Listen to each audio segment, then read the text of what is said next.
உள்டாக வருது. பட் ஆரம்ப புக் இது, ஓகேங்களா? அந்த ஒரே எண்ணம் தான் மனசு முழுக்க, வந்திருக்கக்கூடாது. அப்படியே கால் உறைந்திடுத்து. என்னால் என்னோட கைவிரலை கூட அசைக்க முடியலை, ஏன் இமையை கூட அசைக்க முடியல.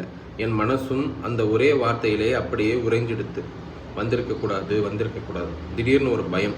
நான் செத்துட்டேனா? அந்த வார்த்தையிலே என் மூச்சு நின்றுட்டுதா? இப்போ என் சடலத்துக்குள்ளே நின்றுட்டு இதை யோசிச்சுட்டு இருக்கேனா? இதுதான் மரணமா? உண்மையிலே மோகன் என் உடம்பு சடலம் மாதிரி குளிர்ந்து உறைஞ்சி எங்கேயோ இருந்தது. வலிக்குதான்னு பார்த்தேன், வலியே இல்லை. ஆமாம், அப்போ செத்தாச்சு. அப்பாடா, செத்துட்டேன், இனிமே வலியே இல்லை. ஊழிர் பெருவழி யாவுல. அடடா, செத்தாலும் விடமாட்டேங்கிறாரே தாடிக்காரர். பெருவழி மறைஞ்சாச்சு, மாவலிக்கு மோட்சம் கிடைச்சாச்சு. செத்துட்டேன்னு கொண்டாடணும் போல இருக்கு. துள்ளி குதிச்சு ஆர்ப்பணிக்கணும் போல இருக்கு.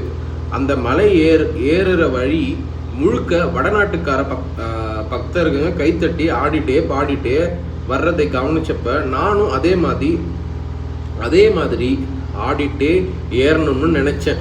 ஆனால் அந்த வழி இல்லாம இருந்தா கூட ஆடி இருப்பேன்னு சொல்ல முடியாது. வழி இல்லாம இருந்திருந்தா மலைக்கு வந்திருப்பேனாங்கிறதே சந்தேகம்தான். அப்ப ஆடணும்னு தோணுச்சு. ஆனா என்னை அந்த உடம்புக்குள்ளே இருந்து வெளியே கொண்டு வர முடியலை. அப்ப பீதி வந்துட்டுது. இதுக்குள்ளே மாட்டிண்டு இங்கேயே கிடக்க போகிறேனா? பொரியிலே மாட்டிண்டு பொரியோட மட்கி அழுகி போகிற காட்டெலி மாதிரி. எல்லாம் ஒரு 4-5 செகண்ட் மயக்கம்தான். தெளிஞ்சிட்டுது. அப்படியே ஓரமா உக்காந்துட்டேன். வேண்டாம், அவங்கெல்லாம் கைலாசத்தை பார்க்கட்டும், நான் திரும்பிடுறேன்.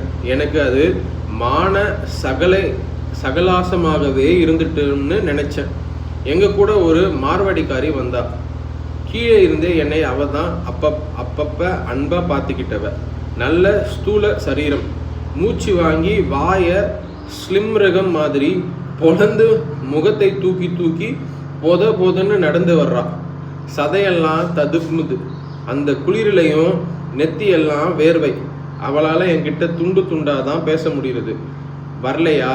கைலாஷ் வந்தாச்சு, இதோ இருக்கு, இதோ கண் முன்னாடி தெரியுது கைலாஷ் அப்படின்னு சொல்றா.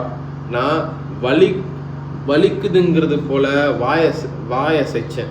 அவள் ஒரு 8 தான், இதோ இருக்கு, இவ்வளோ தூரம் வந்துட்டீங்களேன்னு கேட்டா. அவளோட வாழ்க்கையில கடைசி லட்சமா அதை வச்சிட்டு இருந்தப்பா போல.